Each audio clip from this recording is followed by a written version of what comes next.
काँग्रेसने 60 वर्षात खूप प्रगती केली, फक्त आश्वासने दिली नाहीत. अजितदादा पवार म्हणले की मेट्रो, पुण्याची मेट्रो ही मनमोहन सिंगांनी आणली. म्हणजे आज त्यांनी मान्य केलं सत्तेत असून सुद्धा की काँग्रेसनेच केलंय. रविवार पेठ या एरियामध्ये बाजारपेठा आहेत, खूप दुकानं आहेत, त्याच्यामुळे महिलांची ये जा असते. तिथे स्वच्छतागृहे नाही आहेत महिलांसाठी खास करून, आणि जी काही आले ती खूप खराब त्यांचं झालेलं आहे. त्याचं मी दुरुस्ती करण्याचे काम करेल. ते पाहते तर रस्ते पण फार अरुंद आहेत. रस्त्यांना इथे ट्रॅफिक होतंय, तिथं 10 मिनिटं लागतात, तिथं 1-1 तास लोकांना ट्रॅफिकला सामोरे जायला लागतंय. संधी दिली तर आम्ही नक्कीच त्याचं सोनं करून लोकांसाठी, जनतेसाठी अल्पदरात एक आधुनिकीकरण ही सर्व मोफत तपासण्या करण्यासाठी आम्ही प्रयत्नशील राहू. पेठा एरियांमध्ये गेले तर तिथं खूप प्रमाणात कचरा कुंडी नाहीये. लोक इकडे तिकडे कचरा टाकतात आहे. त्याच्यामुळे कसं आहे, लोकांचं आरोग्य धोक्यात येत आहे. कंजेस्टेड वस्ती आहे, त्यामुळं लोकांना ट्रॅफिकची एवढी समस्या आहे. पार्किंगची मुळात दुरवस्था आहे. रस्त्यावर लोकांना गाड्या पार्क करायला लागतात. त्यामुळं जर आम्हाला पक्षाने आणि लोकांनी आम्हाला संधी दिली तर आम्ही पार्किंगसाठी आधुनिकीकरण करून मोठे मोठे पार्किंग वाहन उभे करू. त्यांनी रस्त्यावर लोक पार्किंग करणार नाही. शासकीय योजनांची जनजागृती करण्याचा प्रयत्न करील. महिलांना संगणकाचे प्रशिक्षण पण आवश्यक आहे. तसेच महिलांना शिलाई मशीन किंवा ट्रेनिंग, ज्या काही त्यांना स्वतःच्या पायावर उभं राहण्यासाठी महिलांना ज्या काही कोर्सेस आहेत ते मी उपलब्ध करून देईल. नमस्कार, मी निखिल सुकरे, वी मराठीमध्ये तुमचं स्वागत आहे. मागच्या काही दिवसांपासून आपण महापालिकांचा आढावा घेतोय. आपण पुण्यामध्ये आहोत. पुण्यातील प्रभाग क्रमांक 23 मध्ये आपण सध्या आहोत, आणि या प्रभागामध्ये आपण आता उमेदवारांच्या मुलाखती करणार आहोत. आपल्या बरोबर उमेदवार, स्वतः काँग्रेसकडून उमेदवारी मिळालेले उमेदवार करपेताई आहेत. ताई, तुमचं पहिल्यांदा तर वी मराठीवरती स्वागत करतो. काय सांगाल, उमेदवारी मिळालेली आहे काँग्रेसकडनं, कसा प्रचार सुरू आहे? आता मला काँग्रेस पक्षाने अरविंद शिंदे सर आहेत, माजी गृहमंत्री रमेशदादा बागवे आहेत, तसेच मोहनदादा जोशी, रोहित टिळक दादा, तर त्यांनी मला जी संधी दिली आहे मी त्या सर्वांचे सुरुवातीला आभार मानते आहे. आणि या संधीचं मी सोनं करेल याची मी ग्वाही देते आहे. प्रभागामध्ये नेमके कोणते प्रश्न आहेत? प्रभाग क्रमांक 23 हा पेठांचा एरिया आहे. या प्रभागामध्ये कोणते प्रश्न आहेत आणि त्याच्यावरती आपण काय काम करतोय असं सांगा थोडंसं. आता मी प्रचार करताना माझ्या असं निदर्शनास आलेलं आहे की बायकांना, महिलांना मुख्यतः पाण्याची खूप गैरसोय आहे. पाणी कमी छोट्या ह्याच्यामध्ये येत आहे, कमी दाबाने येत आहे, पाणी लवकर जात आहे, आणि त्याच्यामुळे लोकांचे काम करायला, लोकांना पहाटे लवकर उठून बायकांना काम करून करायला लागतंय. आणि कसं आहे, पाण्याचीच खूप समस्या आहे. पाण्याचं मी निवारण करण्याची हे करते आहे. समस्या खूप आहे पाण्याची. तसेच कसं आहे, आता ह्या रविवार पेठ या एरियामध्ये बाजारपेठा आहेत, खूप दुकानं आहेत, त्याच्यामुळे महिलांची ये जा असते. तिथे स्वच्छतागृहे नाही आहेत महिलांसाठी खास करून, आणि जी काही आले ती खूप खराब त्यांचं झालेलं आहे. त्याचं मी दुरुस्ती करण्याचे काम करते. तर रस्ते पण फार अरुंद आहेत. रस्त्यांना इथे ट्रॅफिक होतंय, तिथं 10 मिनिटं लागतात, तिथं 1-1 तास लोकांना ट्रॅफिकला सामोरे जायला लागतंय. रस्त्याची सोय आहे, गैरसोय होतीये लोकांची. त्याच्यामुळे रस्ते विस्तारीकरण करावे किंवा डांबरीकरण पण आहे रस्त्याचे. रस्त्याला खड्डे खूप आहेत पेठा एरियांमध्ये, पण ते रस्ते दुरुस्ती करण्याचे काम मी करेल. बघायला गेलं तर हा पेठांचा एरिया आहे. हा बाजारपेठ आहे खरं तर एरिया. या बाजारपेठेमध्ये मोठ्या प्रमाणात महिला इथे येतात. यांच्यासाठी शौचालयाची व्यवस्था आहे या ठिकाणी? काही व्यवस्था आहे इकडे? नाही, शौचालयाची व्यवस्था पण नाही आहे, आणि जी काही आहे ती खूप खराब प्रमाणात आहे. तर त्या दुरुस्त करण्याचे काम करणार आहे मी. तसेच नवीन शौचालय मला वाटतंय की या प्रभागात बांधली पाहिजेत. अजून काय प्रश्न आहे? तुम्ही पाण्याचा प्रश्न सांगितला. इकडे गटारे व्यवस्थित आहेत का? इकडं बाकी इतर सुविधा ज्या असतात, शिक्षण, आरोग्य, या रिलेटेड व्यवस्था आहे इकडं? नाही, कारण मी ज्या आता सिटी पेठा एरियांमध्ये गेले तर तिथं खूप प्रमाणात कचरा कुंडी नाहीये. आरोग्य धोक्यात येत आहे. त्याच्यामुळे कचरा कुंडी व्यवस्थित हे करून मोठ्या प्रमाणात कचरा कुंडीची व्यवस्था करायला पाहिजे.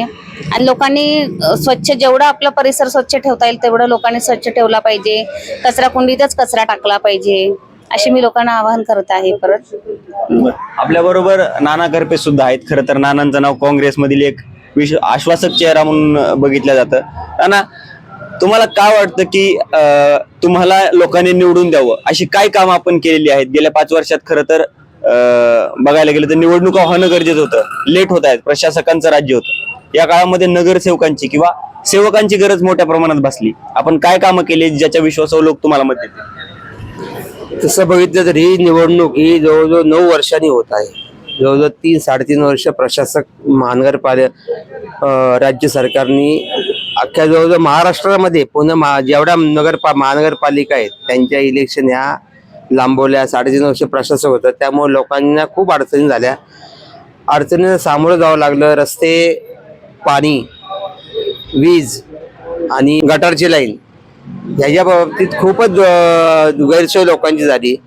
वाहतुकीबद्दल म्हणताल तर वाहतूक ही आमच्या प्रभाग क्रमांक 23 जो आहे या प्रभागामध्ये वाहतुकीची समस्या प्रचंड आहे. ट्रॅफिकची एवढी समस्या आहे, पार्किंगची मुळात दुरवस्था आहे. रस्त्यावर लोकांना गाड्या पार्क करायला लागतात.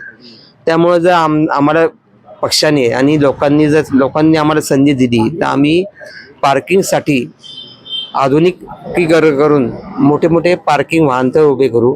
त्यांनी रस्त्यावर लोक पार्किंग करणार नाही. त्यामुळे वाहतुकीची समस्या सुद्धा दूर होईल. परत जो आमचा पूर्व भाग जो आहे यामध्ये शिक्षणाचा सुद्धा अभाव आहे. मुळात शिक्षणासाठी की लोकांनी म्हणजे त्यांच्या पाल्यांनी मुलांना चांगलं शिक्षण द्यावं. आणि आरोग्य हे खूप महत्त्वाचं आहे. आरोग्यासाठी कॉर्पोरेशनने जे दवाखाने उभे केलेत त्याची आत्ता अवस्था खूप दुरावस्था आहे. ते आधुनिकीकरण करून त्याची आता नाही म्हणलं तरी MRI करायचा असेल, CT स्कॅन करायचा असेल, अल्प दरात कॉर्पोरेशननी ठिकठिकाणी केलं पाहिजे. आता MRIची नाही म्हणलं तरी 8 ते 9 हजार रुपये खाजगीमध्ये घेतात. आणि आमच्या पूर्व भागातला जो आहे की कामगार वर्ग आहे, नाही म्हणलं तर मध्यमवर्गीय लोक आहे, त्यांना ते परवडत नाही. त्यामुळं महानगरपालिकेने त्या बाबतीत आम्ही जर आम्हाला संधी दिली तर आम्ही नक्कीच त्याचं सोनं करून लोकांसाठी, जनतेसाठी अल्प दरात एक आधुनिकीकरण की सर्व मोफत तपासण्या करण्यासाठी आम्ही प्रयत्नशील राहू. शहरी गरीबची योजना जी लोकांना कॉर्पोरेशनला जाऊन कागदपत्रांसाठी जे वेळ लागतो ते कमी वेळात शहरी गरीब लोकांसाठी करून देण्यासाठी, तसंच हॉस्पिटलमध्ये सुद्धा अल्प दरात उपचार करून देण्यासाठी आधुनिकीकरण करून अल्प दरात उपचार करून देण्यासाठी आम्ही प्रयत्नशील राहू. ना बघायला गेलं तर राज्यामध्ये असेल किंवा केंद्रामध्ये असेल भाजपचा गाव आहे, भाजपची सत्ता आहे. पुणे महापालिकेत सुद्धा मागच्या टर्मला भाजपची सत्ता राहिलेली आहे. काँग्रेसला काय निवडून द्यावं असं वाटतं लोकांनी? काँग्रेसने 60 वर्षात खूप प्रगती केली, फक्त आश्वासने दिली नाहीत. नाही म्हणलं तरी म्हणजे आता नेहरूंपासून म्हणलं पंडित जवाहरलाल नेहरू पासून मनमोहन सिंगपर्यंत, आता आजच अजितदादा पवार म्हणले की पुण्याची मेट्रो ही मनमोहन सिंगांनी आणली. म्हणजे आज त्यांनी मान्य केलं सत्तेत असून सुद्धा की काँग्रेसनेच केलंय. एक छोटं उदाहरण आहे. अशी बरीच उदाहरणं आहेत की काँग्रेसने ह्या देशासाठी भरपूर योगदान दिलेलं आहे, भरपूर काही केलेलं आहे. म्हणजे संविधान धोक्यात आहे. तसं बघितलं तर लोकशाही धोक्यात आहे, मनमानी कारभार आहे. हे खूपच घातक आहे. पुढच्या पिढीला आपण काय देणार आहोत हे विचार करून जनतेने काँग्रेसला पुन्हा निवडून द्यावं ही कळकळीची विनंती. शेवटचा प्रश्न ताई, तुम्ही खरं तर एक महिला आहात. या भागामध्ये महिलांचे काय प्रश्न आहेत, त्यावरती काय सोल्युशन आणि त्या महिलांना काय आव्हान असेल एक महिला म्हणून? महिलांचं सांगितलं ना, आता पाण्याची समस्या तर आहेच आहे. पाण्याची मी 24 तास पाणी देण्याची मी हे करते की आश्वासन करते की त्यांना 24 तास पाण्याची सोय करून देईल. तसेच महिलांना काही शासकीय योजना माहिती नाही आहेत, जसे की संजय गांधी निराधार योजना, श्रावण बाळ योजना, काही ज्या सरकारी योजना महिलांना माहीत नाही आहे त्याची मी माहिती करून देईल. तसेच मी आतापर्यंत महिलांसाठी संजय गांधी पेन्शन योजनेतील 1,500 महिलांना मी लाभ करून दिलेला आहे. तसे मी जेवढी शासकीय योजनांची जनजागृती करण्याचा प्रयत्न करील. महिलांना संगणकाचे प्रशिक्षण पण आवश्यक आहे. तसेच महिलांना शिलाई मशीन किंवा ट्रेनिंग, ज्या काही त्यांना स्वतःच्या पायावर उभं राहण्यासाठी महिलांना ज्या काही कोर्सेस आहेत ते मी उपलब्ध करून देईल. तर आपण पाहिलं की कशा प्रकारे यांनी नियोजन आखलेलं आहे, परंतु एक साथीदार म्हणून नानांचंही आपण ओपिनियन घेऊया की या प्रभागामध्ये या योजना राबवण्यासाठी आपण कशा प्रकारे प्रयत्न करत आहात, ब्लू प्रिंट काय आहे? परत ह्या प्रभागात जर म्हणलाल की सार्वजनिक ठिकाणी आता बाग उद्यान अख्ख्या प्रभागात एकच उद्यान आहे, ते स्वामी समर्थ उद्यान. दुसरं उद्यान नाही. मुलांसाठी खेळण्यासाठी ग्राउंड नाही. मुलं रस्त्यावर खेळतात. रात्री रस्त्यावर खेळतात. त्यासाठी ग्राउंड उपलब्ध करून दिलं पाहिजे. उद्यान सुद्धा आधुनिकीकरण उद्यान उभी केली पाहिजेत. जो नाला जातो प्रभागातून त्या नाल्यासाठी स्लॅब टाकून त्याच्यावरती रस्ता किंवा त्या नाल्याचा आपण स्लॅब टाकून उद्यान उभी केली तर त्याचा लोकांना नक्कीच फायदा होईल. परत आता जनरल आरुमार वैद्य स्टेडियम हे माजी गृहराज्यमंत्री रमेशदादा बागवे यांनी उभं केलं. त्याचा फायदा आज जसा ह्या भागामध्ये होतो, खेळाडूंसाठी होतो. परत तिथं छोटं गार्डन पण आहे, ते सुद्धा त्यांनी तयार केलं. त्याच प्रकारे मी नक्कीच प्रयत्न करेन या प्रभागासाठी. धन्यवाद आमच्यासोबत बोलल्याबद्दल. तर ह्या होत्या नीलम प्रवीण करपे आणि प्रवीण नाना करपे यांच्याशी आपण बातचीत केलेली आहे. खरं तर नीलमताई या भागातील उमेदवार आहेत. प्रभाग क्रमांक 23 मध्ये अनेक प्रश्न आहेत आणि ते प्रश्न सोडवण्यासाठी मी कार्यरत असणार अशा प्रकारची प्रतिक्रिया त्यांनी दिलेली आहे. मी मराठीचे निखिल सुक्रे, पुणे.